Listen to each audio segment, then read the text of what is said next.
All right. I'm Carly Tartakov, and I'm here to introduce our speaker. I'm on the program committee. Julia Walter is going to help us with the technical part of this program. Sandy Roth is here, I think, and Larry. And Freddie, I'm not sure if Freddie is here, but they're on the program committee too. They're part of the group that helps put on these programs. And today is Thursday, first Thursday, and that's when we have special programming every month. But about our speaker, someone I'm very familiar with, he's returning to Amherst Neighbors programs for the second time. A couple of years ago, he presented on the Dalits of India. Dalits were formerly referred to as untouchables. And Dr. Gary Michael Tartakov is a professor emeritus. He's a cultural historian who taught art history first at Iowa State University, and then, first at UMass in Amherst, and then he went to Iowa State, where he retired. He has authored several books and presents internationally on India and culture and art. And currently, he has been writing a book about our current social struggles around the social hierarchies of race, class, and gender. And that's enough of my saying anything. You're the expert, Gary. So we welcome you to Amherst Neighbors. Thank you. I'm going to move the screen a little. And hello, I'm Gary. Hello. Share screen. No.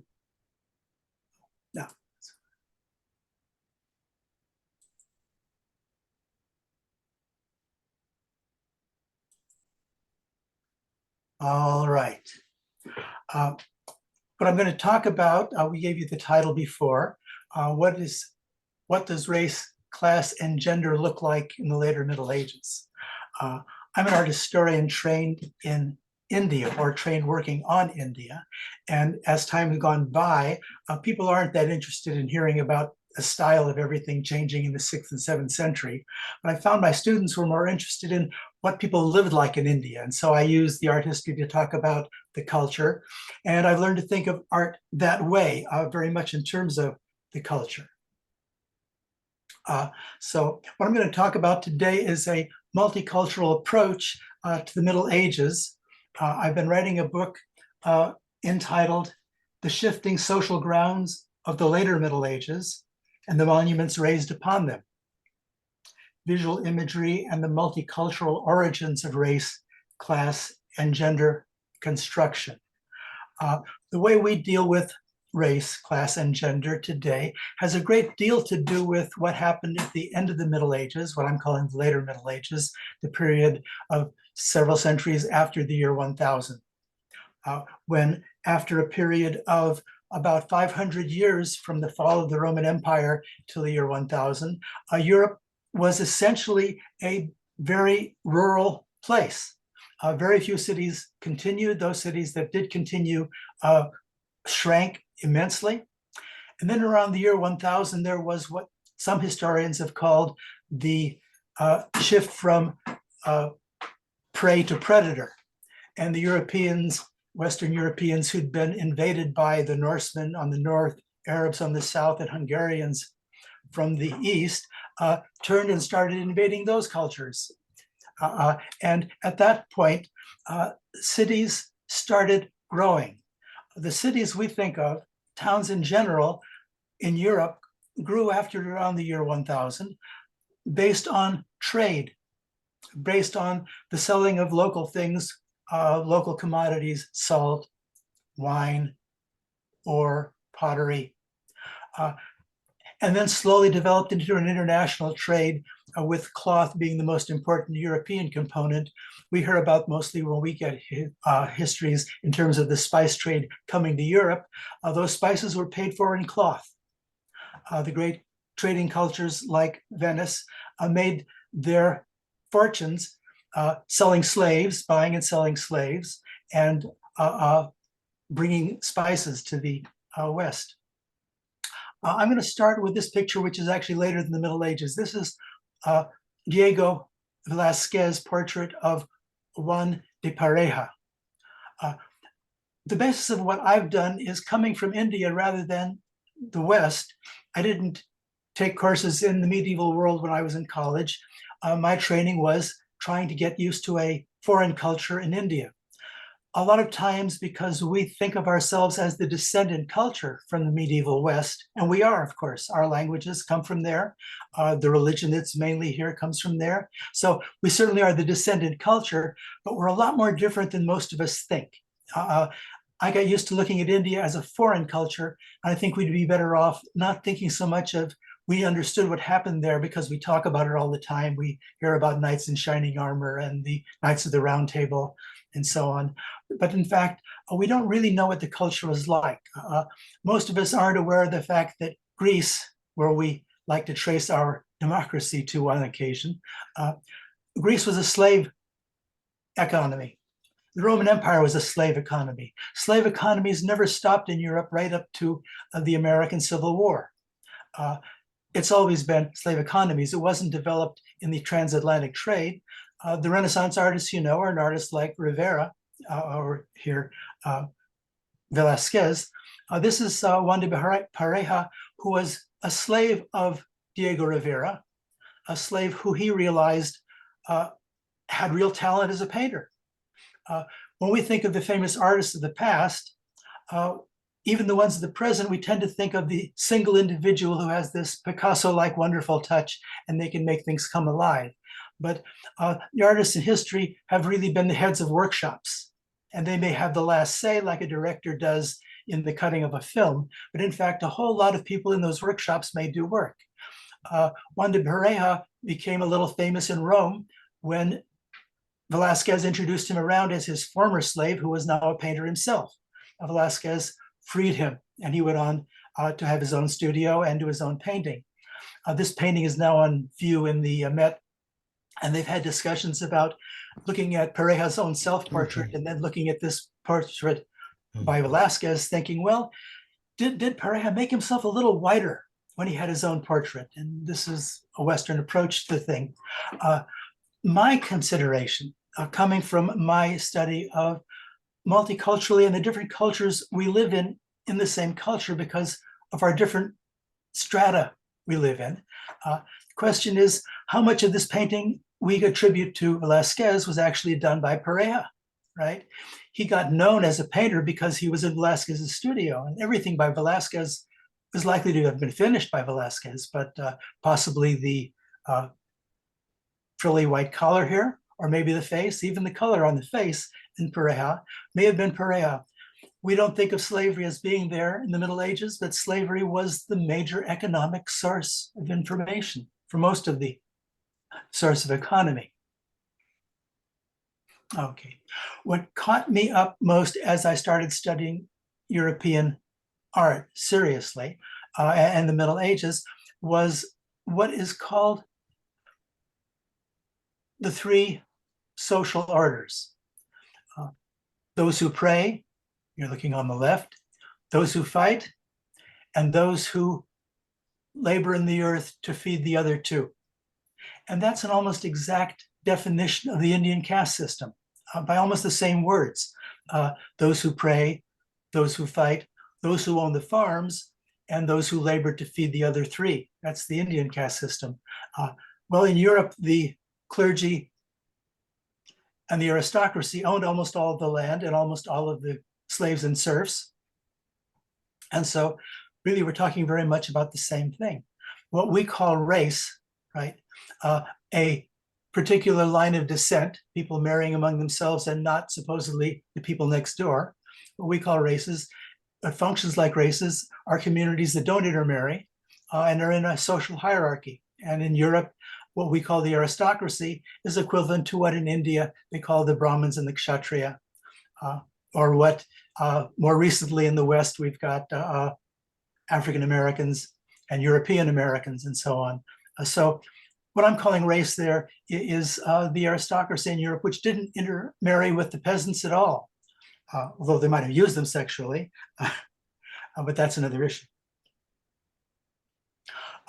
When you see this image, some of you might know this. This is the baptistry in front of the cathedral in Florence. And those people you see at the bottom standing in front of Ghiberti's famous Gates of Paradise are looking to your left at the cathedral. In Florence, if you wanted to keep a slave, you had to convert them to Christianity. So one thing that happened at the baptistry in Florence, and one thing the baptistry reminds me of, is all of the slaves in Florence and most of the upper class families, and certainly all of the titled families had slaves, mostly young women available to the men in the family. In any case, the slaves were there. And when you see that baptistry, you can think of just that, the enslavement of people who were there during the Renaissance. I'm not going to talk about two groups that are important later on in terms of races, but this is a tympanum. Oh, I'm going to stop it a little while and we'll be able to ask me some questions. So please do. This is the tympanum at Chartres Cathedral on the north, where you see in the lower panel, which is devoted to the story of Solomon in the Old and New Testaments, you see a black painted face. It's a sub-Saharan African. There were very few Africans in Europe in the Middle Ages because trade with Africa had been cut off for many years by the Arab control of North Africa. But there were some. There was a particularly famous type, the black African executioner, which a number of royal figures seem to have employed. So this is Solomon with his executioner, and going, as you look at the panel to the right, is the story of the two women who claimed the same baby. What you may not remember from the story, or what you may not know is the Middle Ages version of that story, is the two mothers are considered ecclesia and synagoga. One stands for the Jewish religion, the other for the Christian. And further to the right, you'll see at least one figure with a pointed cap. Several of them actually have pointed caps. Those are Jews, right? There's a reason why the Ku Klux Klan called themselves the Knights of the Ku Klux Klan as they developed. They were reaching back to their European Christian past. So I'm not going to talk much about Jews or about Africans, but they do come into the story as we go along. Here's a plan of Chartres Cathedral, where some of you have been. As you look at it, and I'll discuss it more in detail later, you'll see there is a main entrance on your left into the nave. And then there are two side entrances, one at the top of your screen and one at the bottom. I'm going to talk about gender for a second here because it's the easiest thing to remember. And most of us realize that women cannot become priests in the Catholic Church and see that kind of division as being there. We know about original sin and it being blamed on Eve. In Chartres, the northern entrance was largely for women, maybe exclusively for women, we don't know for sure, but it's the only one of the doorways which has a woman in the center of the door, that Trumeau figure, that's Saint Anne, or above the Trumeau in the middle of your screen, you can see Mary and Jesus sitting side by side in heaven. So it's the most feminine area of the church. The northern doorway was paid for by the Blanche of Castile, the mother of Saint Louis. The gateway on the south, the southern transept, was paid for by a local cousin of Blanche's. It features Jesus on the Trumeau in the center, and above it is the Last Judgment, again with Jesus and John and Mary on either side of it. So this kind of situation is pretty thorough, and it teaches you a little bit about it. This is Savonarola lecturing crowds in Florence, and you'll notice that line down the center dividing the women from the men. People stood in the cathedrals of the Middle Ages. There were no chairs, there were no pews, except for the bishop who had a throne, and the canons, who we'll see in a moment, who had seats in the choir. But regular folks, people who weren't part of the clergy, were considered beneath the clergy. I said those three basic races were the aristocracy, the military aristocracy, the clergy, and the peasants. In the city, there were wage workers and burghers who ran the cities. In any case, the division of women on the north and men on the south was constant in the cathedrals. If you were sitting in the place or probably standing, it'd be women on your left and men on your right, just like we still have in marriages in most churches in the West today. That's where that left and right come from, women on the sinister side, it seems. If women weren't on the left, they were certainly separated from the men. You saw a curtain in that image. The blue line at the bottom of this picture is in Durham Cathedral, where St. Cuthbert, who is the saint that Durham depends on, St. Cuthbert said the women were supposed to stand this far away from his altar, which is beyond that arch and that rose window you see in the distance there. Women were supposed to stand not just behind the men, but in Durham Cathedral behind that blue line. And one more is an image from Florence or from Assisi. This is a picture of people inside the chancel, inside the clergy's part of the cathedral. We know we're inside of it because as you look at the top of the picture, you can see that crucifix from behind. It's actually a crucifixion scene, and we're looking from behind it. So we're inside of the chancel. This is the beginning of the Christmas creche, and that is St. Francis at the bottom there, creating the first creche with the Jesus image. On either side, there are the men who've been invited into the chancel. They can come in. Normally, it's reserved for the clergy alone. But if you look carefully, you'll see these women in the doorway. I'll go back so you can see that. But the women were kept outside of the chancel. Even when, for several reasons, men were allowed into the chancel, women were kept out. Women weren't allowed in because the clergy were considered particularly holy. The clergy in the High Middle Ages were in constant constant connection with the deity. They took communion every single day. Every clergyman who was a priest had to say mass at least once a day, and the mass of a clergyman who was ordained was thought to be in the presence of the deity.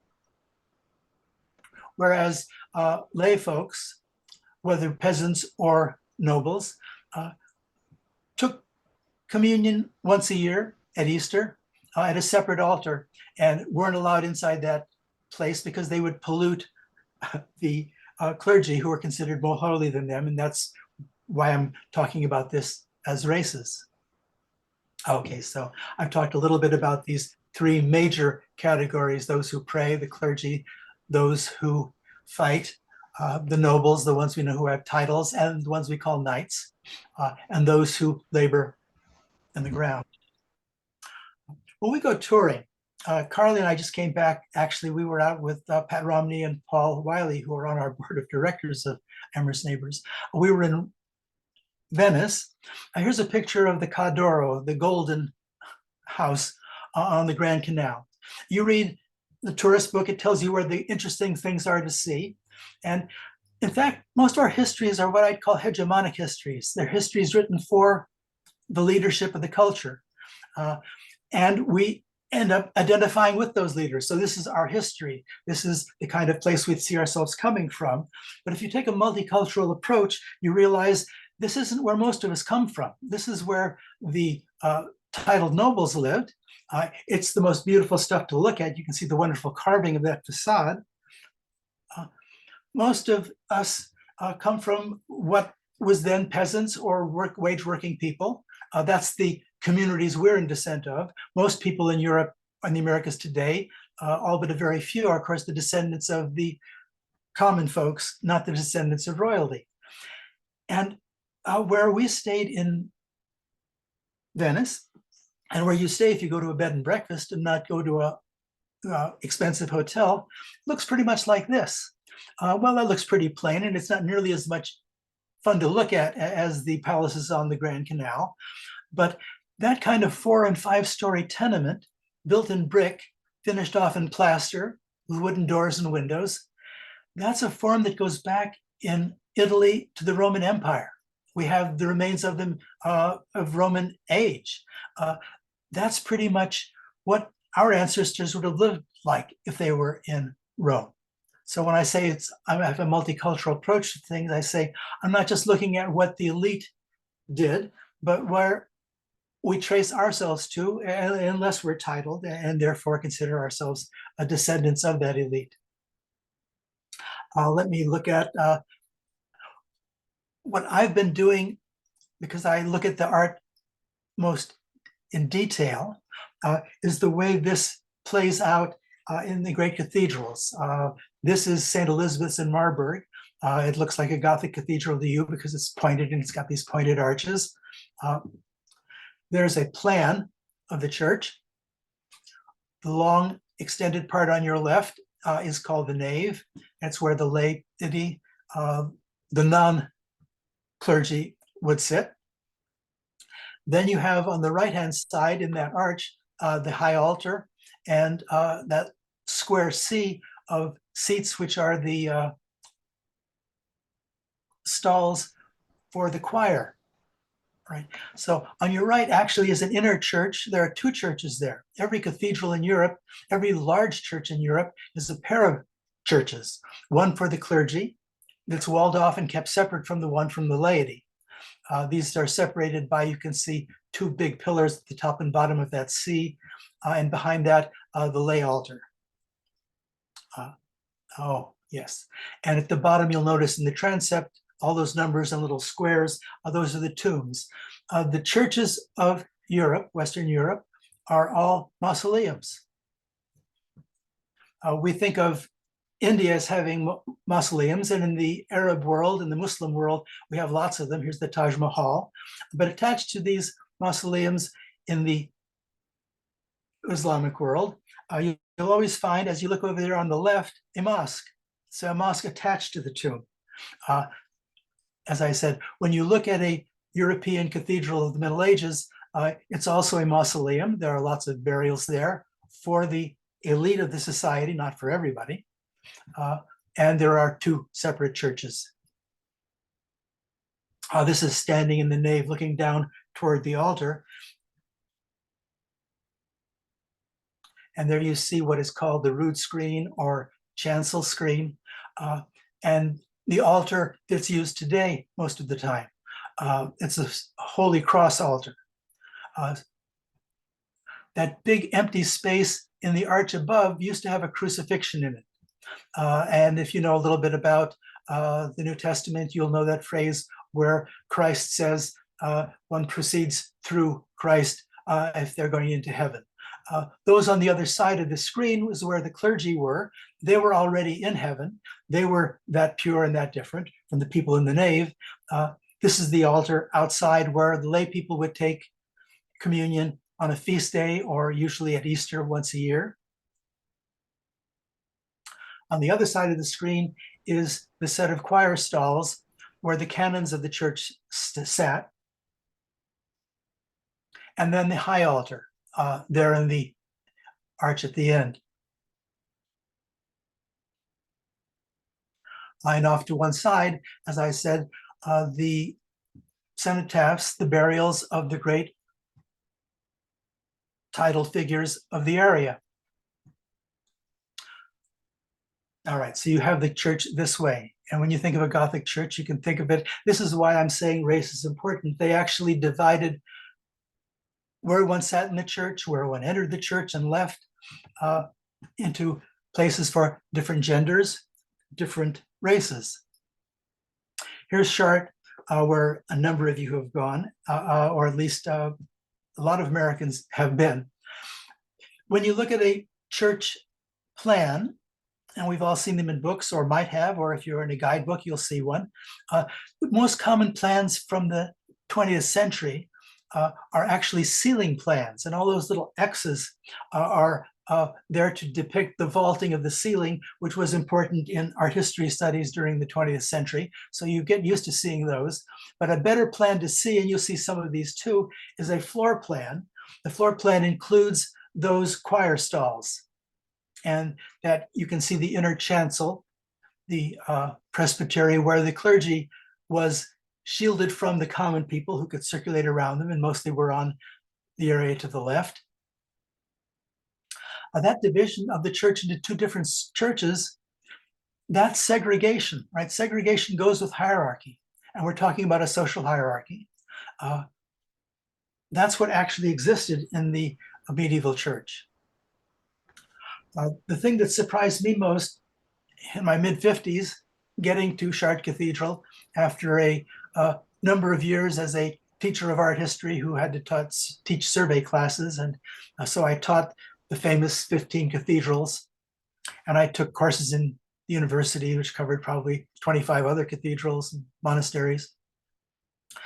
I didn't know what to do when I came upon this two-story wall surrounding the chancel in Chartres. I'd not heard this talked about before. I didn't do anything wrong with it, but it just looked new to me. And this is what's in that wall that you see there. Today, if you stand in the nave in Chartres Cathedral or any of the large cathedrals in Europe, you have a view pretty much like this. They're almost always split up the middle. You have these flimsy little chairs, right? You're in this giant stone building with these flimsy little chairs. That's because, of course, originally there were no chairs. These are stone buildings where the common folks stood. There at the far end, you can see the high altar. Here's a view from above. And another thing you can see here, which is a little interesting to any of you who have been there, is that they've spent the last decade or so cleaning Chartres. It's going on in many cathedrals all over Europe, and whitewashing the walls, which is closer to the way they were in the Middle Ages, darkened from soot of years and years of candles below. But now they're much brighter with these whitewashed walls, and there's more light inside because white reflects light and so on better. This is taken from high up in the gallery, high up near the ceiling, probably with some kind of a device. In any case, you see the high altar there at the end in the apse. And then in the middle of this picture, you can see a little square in the transept, the Holy Cross altar. That Holy Cross altar is half a football field from the entrance. If you actually had people attending Chartres Cathedral for the kind of mass people would go to on a Sunday today, many of them would be long out of earshot of what was going on. That's the Holy Cross altar. That's the public altar, in fact. The altar for the clergy, which is the high altar at the back there, is a full football field away from the entrance. This is an engraving from the 18th century, and you can see what people would have seen in the cathedral back then. There was this wall of chapels across the nave, cutting off the clergy entirely from the view of the laity. This is a structure put up in 2011, which I had the good fortune of seeing, which depicts the chapels that were there long ago. They hadn't gotten as far in the cleaning as the previous picture. But if you went to a Roman Catholic cathedral, any Christian cathedral in Europe in the Middle Ages, in the later Middle Ages, you wouldn't have seen the priests or the altar where the priests played. You would see this rood screen across, and you'd see a doorway in it, and you'd see the public altar.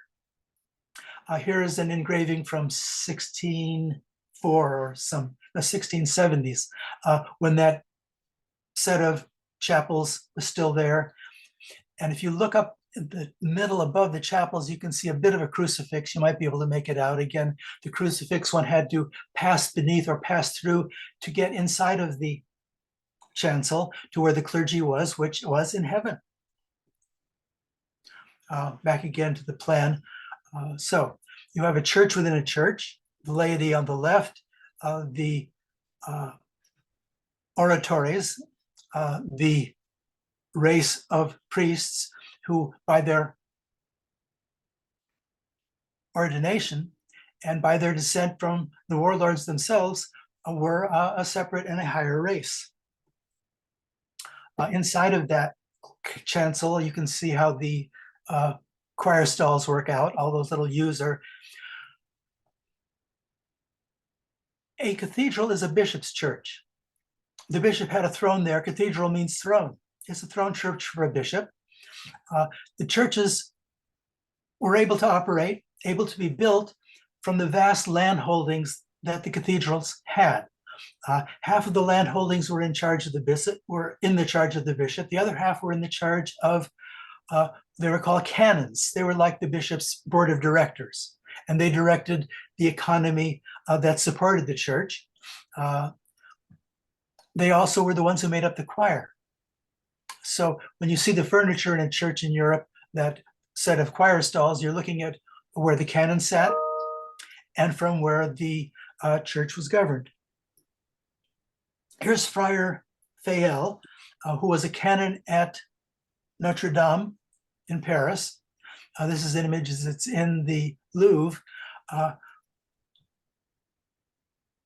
As almost all of the canons of the High Middle Ages, and certainly almost all of the bishops, he was the descendant from a noble family. You can see the family's crest above his head. You can see the inscription behind him, which describes his name, the name of his family from the south. It says that he's the one who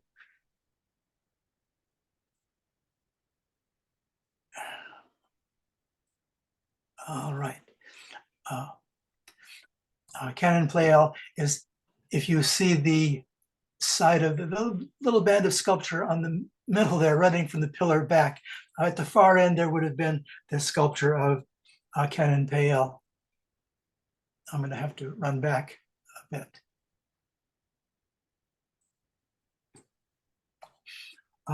So the canons, who were the board of directors, were the descendants of the warlords. Canons weren't allowed to marry. They did pretty much up until the year 1000, but then the church, as you know, tried to make everyone who was a priest celibate, and it took a couple centuries to do, but the main point was that they couldn't give their land or their job onto their children. They had to be celibate, which was considered a holier state. That's one of the reasons they had them in those separate chancels, separated from the less refined common folks. This is a picture of the old church in Amsterdam by De Witt.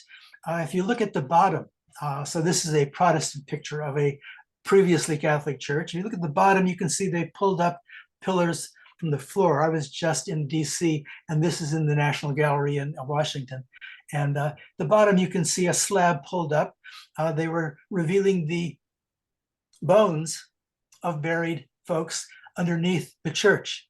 The Protestants didn't continue using the churches the way that the Catholics had before them, and probably were somewhat amazed or at least interested in the fact that they had burials throughout on the basements. All right, so this brings us to Notre Dame, which a lot of you have also seen, or at least some of you have.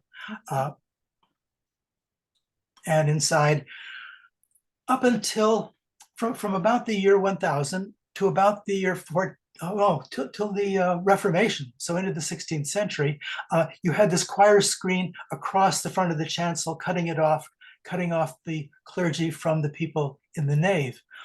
Then with the Counter-Reformation, there was an attempt to bring the clergy much closer to the laity, less of an attempt to claim that they were themselves already saved. And so we have the church as you see it today. You look all the way to the high altar, you can see that cross at the back of the nave.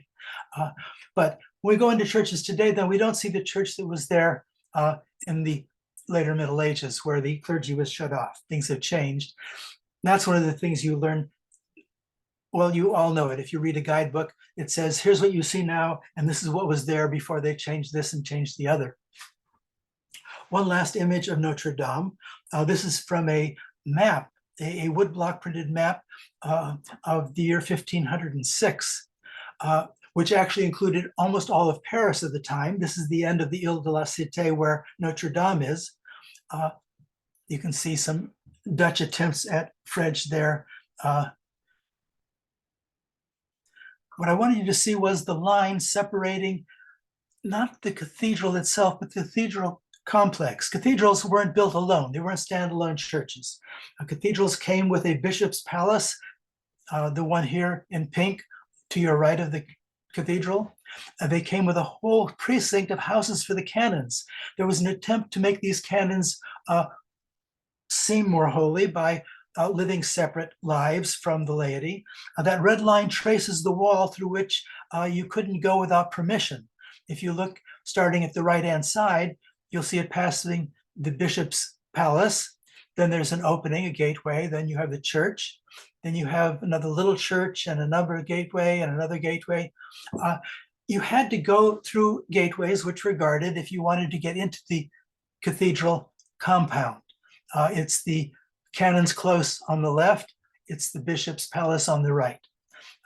In the entrances to Notre Dame, not women on the north and men on the south as at Chartres. In Notre Dame, it's the bishop who comes in from the south and the canons who come in from the north. Okay, and one more of these situations that tells you again about race in the later Middle Ages. This is a Cistercian monastery plan. Cistercian monasteries pretty much had the same plan, right down to the measurements almost everywhere. This is the plan that survives at Melrose Abbey, just into Scotland on the north of England, but just into Scotland. And if you look at the basilica, the church, which is over on the right, that cross-shaped structure, you see the presbytery on the north. You can see there's a wall there like the rood screen in the cathedral. Even in the monastery, there was a wall separating the monks' choir at the top from the lay brothers' choir, or what was called the conversi choir. And here's what that actually looks like. At Melrose Abbey, the wall, the rood screen is still there. The choir monks would have been inside that wall. The conversi, so-called agricultural or lay monks, were on this side of the wall where we stand. And the niche you see there is the niche for the altar for the lay monks. The conversi took the same oaths and lived relatively similar celibate lives as the monks, the choir monks. But in the later Middle Ages, in the 13th and 14th century, as cities started to develop in serious ways, the value of land plummeted, the value of agricultural goods plummeted, and the monasteries were up against being able to feed and maintain their bodies of monks. And the Cistercians came up with the idea of developing a second-class set of monks who did agricultural work. The conversi, or the agricultural monks, were the sons of peasants.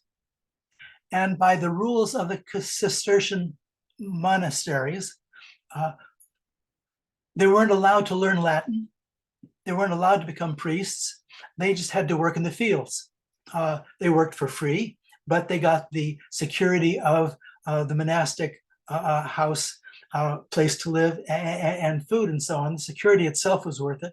They lived much better than peasants did outside, but they were second-class monks. The choir monks, the sons of the warlords who had paid for their children to become monks in the monastery, they were the ones who became priests. They were the ones who were not allowed to become agricultural monks. The descendants of warlords and knights were required to become choir monks. The descendants of peasants were required to become agricultural monks. That's the kind of segregation that leads me to say we're talking about race here, not just division of labor.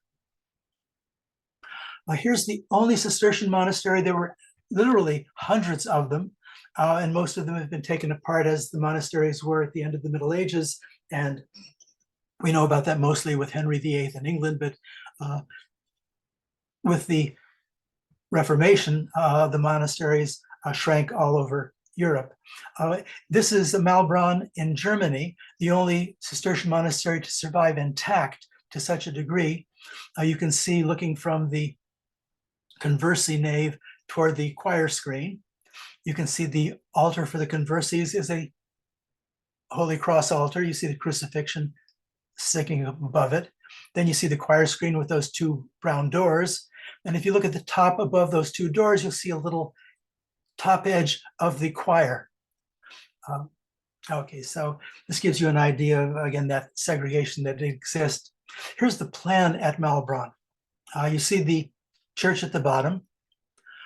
You can see around the number 4 going down from the number 4, that wall across the choir screen or chancel screen. 3 is where the choir monks would have been. 2 is where the conversi would have been. You notice separate doors into the choir monks choir and separate doors into the conversi choir. If you look up to the top of that plan, you can also see on the number 14 on the left above, that's the cafeteria for the conversi, for the peasant monks. 13 next to it is the kitchen, and 11 is the cafeteria for the choir monks. Again, a segregation. The choir monks and the conversi all live within the monastery, right, separate from the lay world outside, but they're segregated between the two of them. They're segregated, they lead separate lives. This is Fasanova. You see the name at the bottom of the plan, which is south of Rome, near Naples. It's the place where Thomas Aquinas lived his last year. At Fasanova, you have, again, a typical Cistercian plan. The basilica is over there under B on your left. F on the right is the cafeteria or refectory for the choir monks. G is the kitchen, and you'll notice a little window leading from G to F. That's the slot through which the kitchen food would have been served into the refectory. And then you notice another little window at the bottom of G. You notice a window and a doorway or two. That would have gone to the conversi kitchen, which is no longer there. The church as it stands now is broken off on the southeast. But you can see H.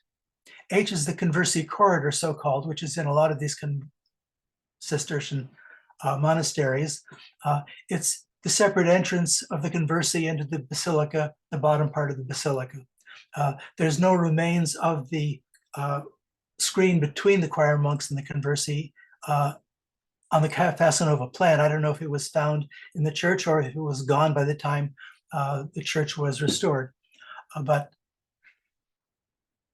here's a photograph from the slot at which food was served into the conversi kitchen, from the kitchen into the conversi refectory. And there you see the door into the basilica at the conversi end. So what I've been talking about then is the kind of segregation that really separated people who were thought of as 2 separate lines of descent, 2 separate species, 2 separate races in Christian Europe. A couple of illuminations to show you how this worked in the miniature painting of the elite, of the nobles, the titled nobles and knights. If you've taken a course in the art of the medieval world, you are used to these elongated figures. Wasn't everybody was treated as an elongated figure. It was the nobles who saw themselves as taller and slimmer and more elegant and certainly better dressed than the peasants. There is one figure here on the far left. You see a diminutive figure in red and black. He is a servant, and he's might be a child, but more likely he's just shown smaller because he's less important. In the same book of hours, that was in April, here we are in September, there is an image of peasants. Peasants in the Treasures of the Duc de Berry are shown squatter, cruder, doing work rather than entertaining themselves. And as this guy at the bottom in the middle, bending over in awkward positions, in this case, revealing his underwear, which was a crude thing to do. And peasants were treated by the elite as if they were crude.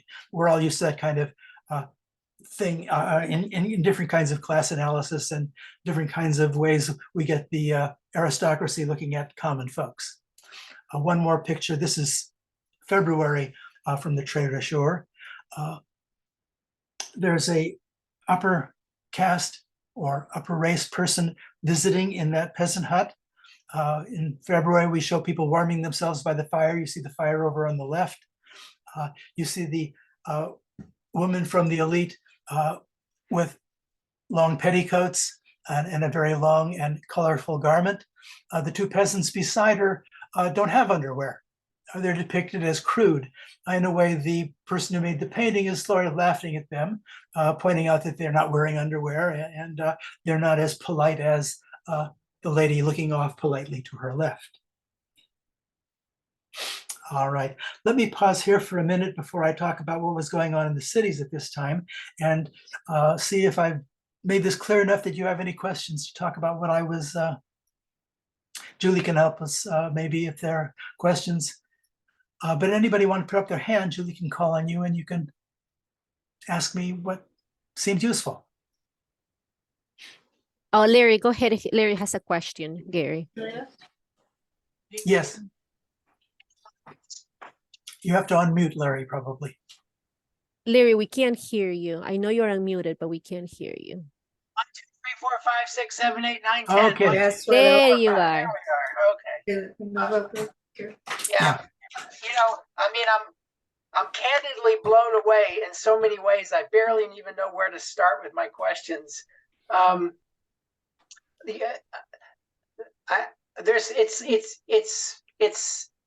It's profound to me how far back the roots of our problems go, and I feel so naive and an inability to find the right words to kind of speak to so many of the themes that you talked about. Like, I want to say, who made the decisions that, you know, that the religious rulers could write the script or write the book, or who decided who was a slave owner and who was a slave? Or, I mean, I have some sort of real basic questions. Would you like me to answer that now? Go ahead. Go ahead. Yeah, the three social orders were the bellatories, the men with knives, those who fought, the oratories, the clergy, and oratories came from the same families. They didn't produce any more families on their own, but they came from those families. It was the knights who ruled the land with knives, with swords. Those big broadswords we think of identifying the Middle Ages, they were the equivalent of the bullwhips you see in the Old South in the 18th century.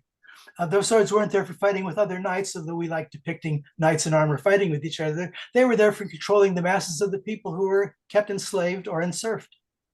Yeah. So Yeah, they won them fair and square with knives. And the decision around women being so dramatically second class, you kept making reference to young women being available to men, kind of, you know, how that got rooted in that same mentality. Obviously, they weren't I guess they weren't the ones with the swords. You know, they weren't the fighters. Women, this is true everywhere in the world. Women are second class gender. In tribal culture, before you get agriculture, settled agriculture and literature and words, writing, in tribal culture, women happen to usually be equal to men. But once you get settled agriculture, men take over everywhere. There's no question about it. It's true in the Roman Empire. It's true in Greece. In the Christian Europe, it became worse than it was in Roman Empire. Eve was the dangerous person. Women couldn't become clergy, and so they really were pushed a little further back. My last question, and I'll leave it open to some other people to get in. You made a lot of reference to choir. Yeah. And of course, I'm thinking modern time choir, male and female. Were these male only choirs? Yeah, the clergy only male. They would bring in some young boys if they wanted some of that higher register they couldn't get with the older men. But the clergy inside of the chancel, and this is what made women more second class in a way. They couldn't, even if a woman was considered to be a saint because of how deeply pious and they were, they still had to pray through a male priest. Thank you. Are there any other questions? Any comments? Sonia? Yeah, so Gary, why, I think we talked about this before, but why do you call them races instead of castes? Well, what I'm seeing is that what they called social orders Yeah. is equivalent functionally to what Indians call caste. And I was making that specific about the 4 different ones or the 3 different ones served by the ones at the bottom, what we call races. In each case, you have people by descent. You're born into a group, and the group doesn't marry into the other group.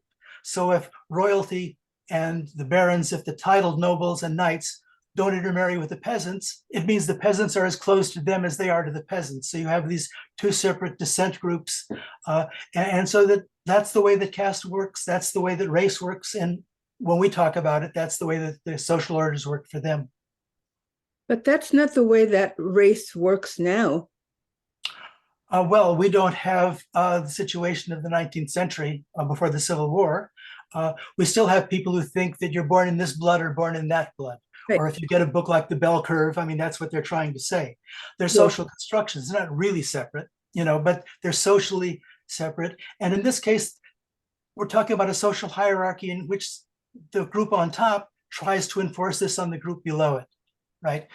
It's not, there are no actual races in terms of what they're trying to do, but by segregating, by keeping them in different places, by making them wear different clothes so you can identify them in different places, there is the attempt by the warrior elite to enforce this idea of a separation. Right. Yeah. So why not just call them classes? The reason we don't call them classes, and that would be, I know this is taking longer than my wife would like. She thinks I ought to be getting to the end here. The second part of this is going to be about class. The difference is classes are a difference of, well, the way a class operated in the Middle Ages was those who employed others, wage workers and employers, those who owned the property and those who had to work for them. And you can change cases. If you were a wage worker and saved up enough money, you could employ other people and you could become a property owner.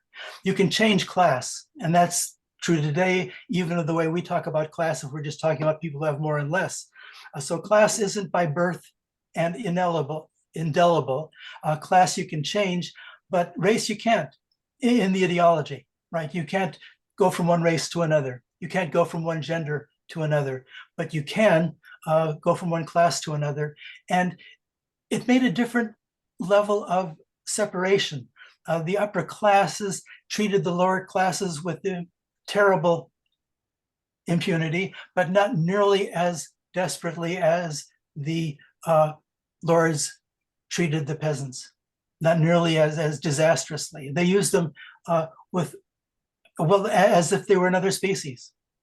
Whereas in class, you think of yourself as, well, you're better because you were smarter or you did business better. But in fact, you're born into classes too, and we don't change class very often, but it is porous, it is possible. And that's the difference between race and class. You can also change gender. Well, that's an idea that's 2 decades old. And there are people who think that's a nice idea, but it wasn't an idea that was important in the Middle Ages. Mm-hmm. Yeah. Gary, I don't see anybody else raising their hands. Okay, well, I can go on then. And okay, the most interesting thing as far as the social and economic worlds of the later Middle Ages is something called the Commercial Revolution. We're all raised with the importance of the Industrial Revolution when people were able to manufacture with machines and manufacture in large numbers of things. The Commercial Revolution is the beginning of what we call capitalism. The Commercial Revolution happened in the cities as opposed to the agricultural rural countries, rural areas. Cities are the product of people trading commodities and eventually trading commodities that are produced in the cities, woven cloth. As common folks were able to buy their way out of the Lord's power, people would make a deal with a local lord that if they built a wall around a town, the lord wouldn't come in except to collect taxes once a year. or for the issues of rape or murder. Otherwise, the Lord couldn't come inside the wall. Law inside the wall was handled by the businessmen who were trading from one town to another. And from about the year 1000, Europe starts developing towns and networks of towns trading with each other. And the wealth became immense. Europe, which was considered a backwater by the more rich countries in Asia and Africa that they didn't trade with. As they started to trade with them, they began to come up themselves with a more elaborate, more refined culture and produced wealth based on, well, it's called the commercial revolution, but based on commerce. Little by little, the interesting part of that is that towns come from commerce. Towns come from people trading. They can make more money, make more interesting stuff than you can on a farm. Here's a picture from the City Hall in Siena showing an attempt to, this is called the building the city of Alexandria. And you see different people wearing different kinds of clothing. And in pictures, you could tell class, and in the street, you could tell caste, race, or class from clothing. Here on your left, can you see this little cursor? I See guess it on your screen. I'm going to guess you can. Yes. Can you? Oh, that's interesting. Well, the people over here on the left are people in the church. You can tell by their hats which one is a bishop or a pope or a cardinal. Ooh. This man is a mason. These are other people doing work. Oh, so by their clothing, you could tell what caste or class people were in. The clergy, for instance, I was talking about before, the males all wore that bald spot in the middle of their head. So they had a little halo of hair around it. You could always tell a clergyman from anybody else. All right, we're looking at a monastery across the river from Florence, or on the east side of Florence. Monastery, of course, has places for people to live, places for people to eat, as well as the church in which to do the praying. The church is also accessible from the outside, so it's got a marble face for the lay people to enter through. On the lower right there, you see a plan. This is San Miniato. Up above that, you see a section. In the German Empire, they had this kind of plan where the nave on the left, where the lay people were, when they look toward the altar, you see two altars, as in the cathedrals we saw, a public altar, and then there's a crypt, and above the crypt is the altar for the clergy, the monks separate from the laity. That's a view inside the nave. You can see the cardinal's tomb way over on the left. You can see the public altar on the right. Or if you're further back, you see not the clergy, the monks who are way at the very back under the arch, which is very dark, but you can see into the crypt down below. And this is the crypt. A Roman Catholic church is based on the presence of a relic that is either part of a deceased martyr or saint, or something that has touched that martyr's tomb, is then touched and put into the altar below. Here it's on the left is San Miniato's tomb. That's that little square of light way on the far left. That's the crypt at the bottom. And then if you look in the floor, you see burials, lots and lots of burials. In the cathedrals, in the cities, in the bishops' churches, they buried bishops and some of the local nobles. In the churches from the class part of the world, from the commercial cities were governed by the laity, not the laity, governed by the laboratories, governed by the common folks. The wealthier common folks, we'll call them burghers, or you can call them bourgeois, were the ones who owned property and employed the wage laborers. As you look at the monastery in the middle here, the church is at the top where it says basilica, the refectories and places for the monks to sleep are around that square. Then everything else you see, except you get too far off on the right into the trees, is graveyard. In the Catholic world of the Middle Ages, one wanted to be buried near a saint because a saint could advocate for you getting into heaven at the last judgment. In the monasteries of the nobles were the patrons of the monasteries. Nobles got to be buried along with monks, but lay people had to be buried around parish churches and usually outside. Nobles could be buried inside and closer to the relics. In this case, we have the relics of a saint, San Miniato, under the cathedral. If you can see my little cursor, it's that little round thing coming out of the church at the back. So we're looking at a giant graveyard. We're in the world of class in this case. The burghers, the wealthy people, can afford to have a burial within the monastery where they can pray for them getting into heaven. And they can also have this place where they're near the saint who could advocate for them getting into heaven. Back to the front, and we'll look up at the very peak. You can see that little eagle on top. That's the symbol of the Arte della Lana, the guild of the woolen manufacturers and finishers. The monastery of San Miniato wasn't patronized by a lord, but by the richer common folks, the burghers of Florence. And in Florence, like all the big cities were run by the common folks. Some cities allowed the royalty and nobles in. Some cities actually kept them out. When they did have them in, they certainly worked by different laws than common folks. But common folks, in this case, ran the monastery. In Florence, the two biggest churches beside the cathedral were patronized by the Franciscan and Dominican monks. And they were, again, churches for the laity, churches for the non-nobility, churches for the common folks. And this is why I'm saying class is a little different than race. So here is Santa Maria Novella, which is totally surrounded by tombs. Instead of having them in the floor, they put them, as you see these little cenotaphs, a burial within each arch, burial at the bottom. And then you see the arms, the symbol for the family on the tomb.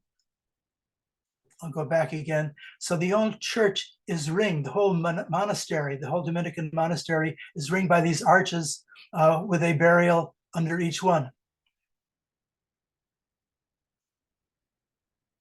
Inside Santa Maria Novella, the floor is plain, but there is that cross I talked about you had to get through to get into the chancel. Well, the chancel crosses, the chancel walls are now gone, but you can see beneath that cross, which is actually a crucifixion. It has Mary on one side and John on the other.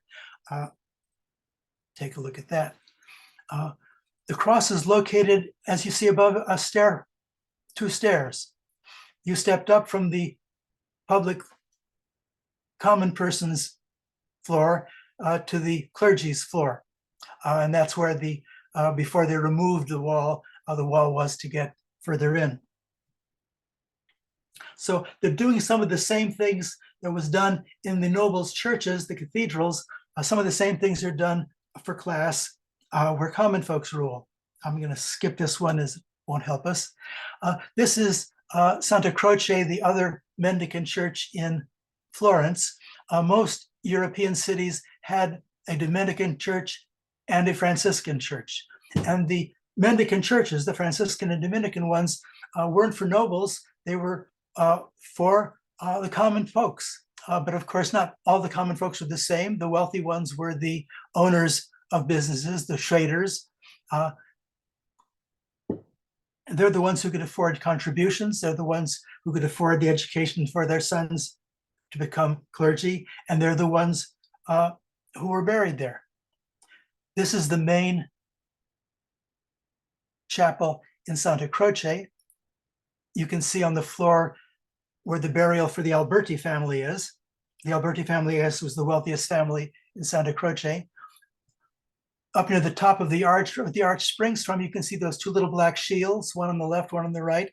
That's the Alberti family. So the high altar for the church actually was the chapel for the Alberti family. The floors of Santa Croce are lined with burials.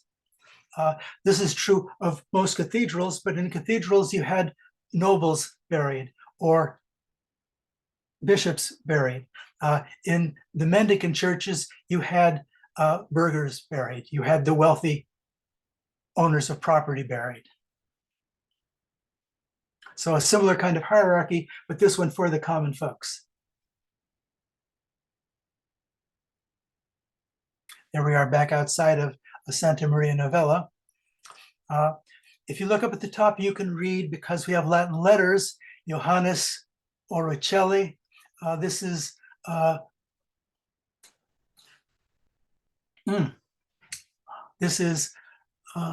Johannes or John Rucelli of the Rucelli family. He paid for the facade, so he got his name written across the front. You've all been in churches where there is a pew with a little plaque on it saying so-and-so bought this, or a window saying so-and-so bought this. In the merchant churches, well, in the great cathedrals, they often had the shields of the nobles who paid for parts. In the Dominican churches, you had the wealthy commoners who paid for parts. Here is St. Peter's in Rome, and you'll notice there's a long inscription running right across right across the middle, at the top of the Browner area. It's the inscription of the noble Paul Borghese, who paid for the facade. To come back to our Dominican church, there is the Rucelli family crest on the right, or over the entrance.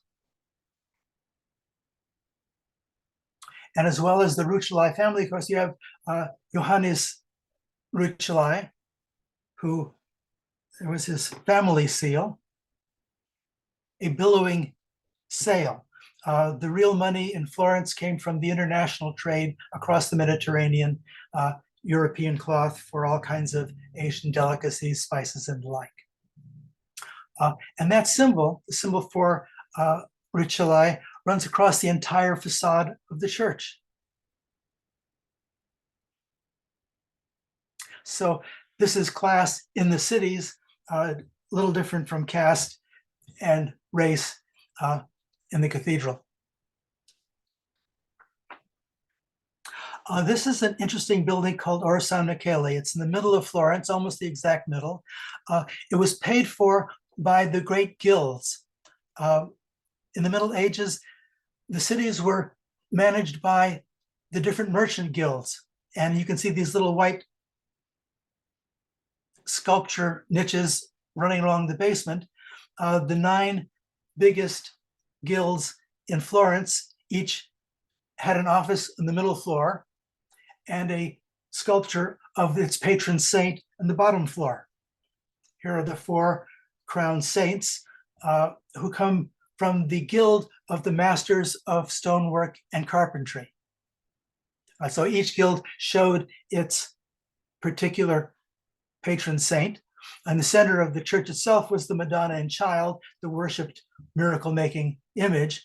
But around the guilds were the patrons. The guilds paid for the music that was there to worship the Madonna and Child. And you have something that you don't have earlier, but comes on more and more in the cities, images of working people. And here you see the 4 of the different divisions of the Stoneworkers and Carpenters Guild. It's actually called the Masters of the Stoneworkers and Carpenters. You see a man building a wall off your left, a man handling a wood drill next on the right, then a man making architectural details, and finally a sculptor, a figure sculpture on the far right. These aren't working people. These are the masters of the different workshops, right? Guilds were not labor unions. They were more like Rotary clubs throughout the Middle Ages. And here's one of these places where what happened then traces all the way to the present. The church allowed, and the Bellatories nobles allowed, no one to simply make an organization. The only way you could have a group of people meeting in the medieval world was through the church. So there were church confraternities. The guilds of the Middle Ages were church confraternities.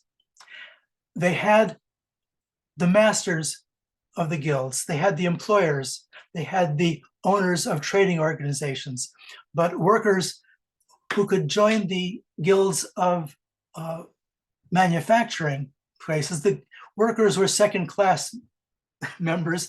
They couldn't be leaders. They just were second-class members. It was the masters of the guilds who ran the cities and who ran the guilds. So it was against the law for workers to organize from the 10th century on in Europe. What we thought of our labor unions today was already there, or has been there since that time, that argument over the owners of property able to organize with each other, but their wage laborers not being allowed to. My wife says I have 15 minutes left. I'll try to get this in so we can have a few more questions. If you've taken an art history class, we talk a lot about the Romanesque, the first half of the later Middle Ages, which we get round arched buildings, simple. We get buildings more like fortresses. And then in the later time, you have the Gothic, the taller, bigger structures with more decorations. This is Beauvais Cathedral, which is actually the tallest ever attempted to survive in Western Europe. They had enough trouble with it that they didn't go on building the nave. So all you have is the choir end, the church, the clergy end, which gets big. But you can see the difference between the 10th century and this little building, the nave on your left, and the clergy's chancel on the right. So during the course of the Middle Ages, you go from smaller, more fortress-looking buildings to much larger, extremely elaborate buildings, buildings that were thought to be models of what heaven would be like. A little bit of stained glass. Starting at Chartres in the second part of the 12th century, you get images of common folks. On the cathedrals in general and in stone, you almost never get common folks. You get patricians, you get nobles, you get priests. But starting in the middle of the 12th century, you start getting pictures of the commercial class. Who you see here is a man selling cloth to two men on his right, or your left as you look at it. The smaller figure again there, like we saw in that noble miniature with the smaller figure being the servant. Here again is the shop assistant who's smaller, the shop owner who's larger. Here's a picture of from a stained glass window that was patronized by the local shoemakers or tanners union. You see cloth tanning on your right, leather tanning on your right. You see a man making shoes in the middle, and on the far left selling them. Again, the Shoemakers Guild or the Tanning Guild was led by the masters. And so it's the masters you see pictures of, even though they do show some of the actual labor going on. This is, again, a lord is a man wearing a full-length garment, a working person here on your left. Can I get rid of that? Yes, I can. Wearing, to work, you had to be able to move around, and certainly on a farm. This is a guy applying for a job as a swineherd. Well, he wasn't going to be wearing a floor-length gown into that. So you could tell common folks, working class wage earners from those with bare legs and short garments, and the patrician burghers, you could tell from their floor-length garments. They couldn't do physical labor. Okay. One last painting. The most interesting painting to deal with city life in the later Middle Ages is in Siena, in the Palazzo Pubblico, the city hall in Siena.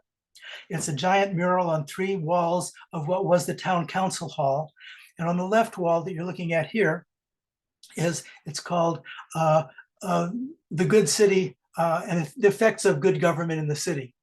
And you see the laboratories or common folks' vision of the city.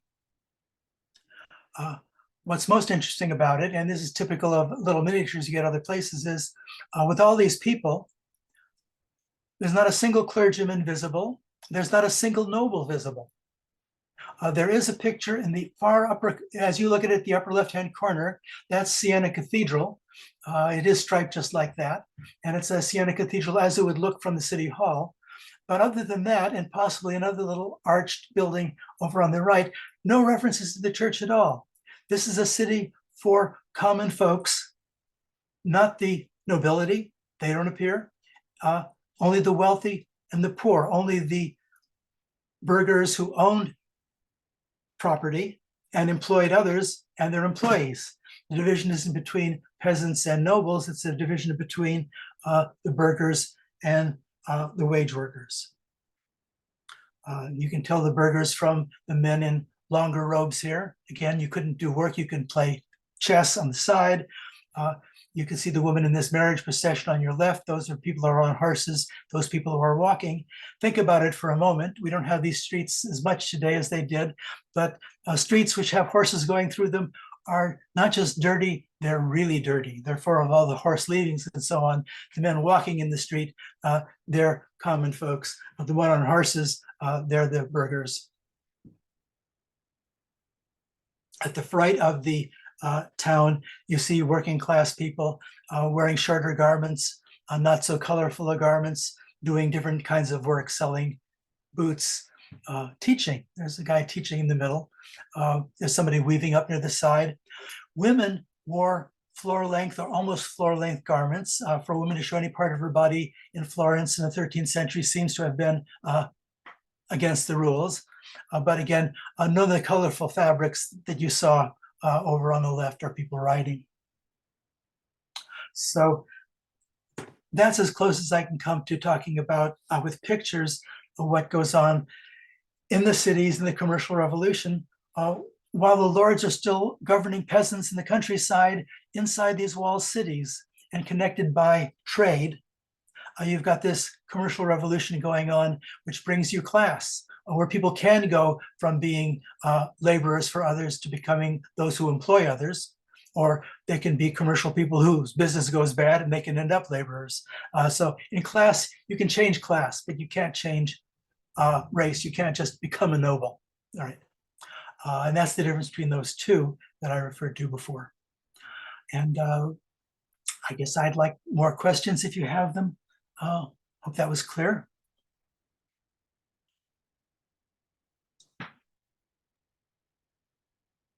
Do we have any questions? Bob, raise your hand, speak up. Bob, you may Bobby? want to unmute yourself. Yeah. Hi, Bob. Is that Anita? Hey, can you hear me now? Yes, yes. Oh, Okay. yeah. My memory was that in France, in the very end before the revolution, they were selling essentially nobility. Oh, well, once the cities start developing separate from the countryside, and this happened first in Italy, where the cities held on longer and grew faster. Yeah, the cities almost immediately started taking their most successful people and declaring them knights, so you could buy a knighthood. This was everywhere by the revolution. Yeah, later on, but even in the 13th and 14th century, you actually could buy one, but then you were treated as nouveau riche, and you weren't quite the same. But you could marry into a family that didn't have quite the money anymore, but had the title. So that kind of thing went on. That's what I thought. Okay, thank you. Yeah. There was another hand up. Yes. Gary, I just wanted to say thank you so much. This has been really very, very interesting to me. I have, I was raised Catholic. I have seen so much of this imagery throughout my life, but I was able to look at it through a very different lens, and I'm grateful for that. So thank you for taking us along and teaching us. Well, I'm glad you enjoyed it. Well, what got me to be using this sort of materialistic, multicultural way of looking at things was working in India. I didn't want to talk about their religion as if I was a member. And I didn't want to talk about things that, just didn't seem mine to talk about, but you can talk about social interactions of other kinds. And that's what ended me looking at this kind of thing more. And then I think I've tried to handle the church the same way. Not to say things I didn't believe in, or also say anything about what they did or didn't believe in, just to say, here's what they were doing. Thank you. Sonia. I have a comment. Yeah. I agree with Sue, since I read some of what Gary had written last year, I think it was, right? Yes. Yeah. And it gave me a whole new way of looking at churches, because Wow. I've been to a lot of those churches, and it never occurred to me, some of the separations and what all of that meant. But as I was listening today, it occurred to me that we also have naming now. We name after, like stadiums, after, Pepsi. Yes, absolutely. Yes. That's a good it's point. the same sort of thing. Money buys, money has become much more important than, Well, yeah. in that world of race, in that world of titled knights and titled nobles in the countryside, they ruled with knives and they could do whatever they wanted. In the cities, there's a rule of law, which is an advance, we could definitely say. But yeah, the people with more money can make the laws to fit themselves the way they wanted to. And yes, people put their name up wherever they wanted. And they felt hierarchy in the Middle Ages was thought of as the way the world should be. The idea of people being equal was just impossible for them to conceive of. And it's taken generations and centuries for us to work out a world where we at least have as an ideal. We haven't gotten there very far, but we have an ideal of people having equal access, people having equal opportunity. These things, though, have taken a long time. Yeah. Also, what I was saying at the very beginning was that we assume easily that we understand what was going on then because the churches are still there. We can still walk into them, and the mass is still very much the same mass, even if it's in the vernacular now. It's almost exactly the same words that go back 2,000 years. But it was a different social world. And so the things that work today, they work differently then. They really work quite differently. Well, Gary, Dr. Tartakov, I'm saying this on the behalf of the Amherst neighbors. Thank you. You're welcome. And I'm looking forward to your book. Yes, she would like to see that book finished. So And I have to remind everyone before we leave that though we are a no fee, we have no fees for membership, we do have expenses.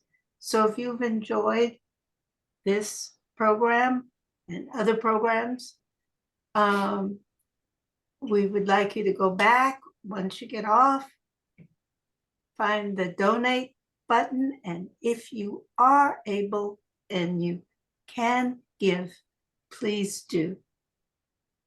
And with that,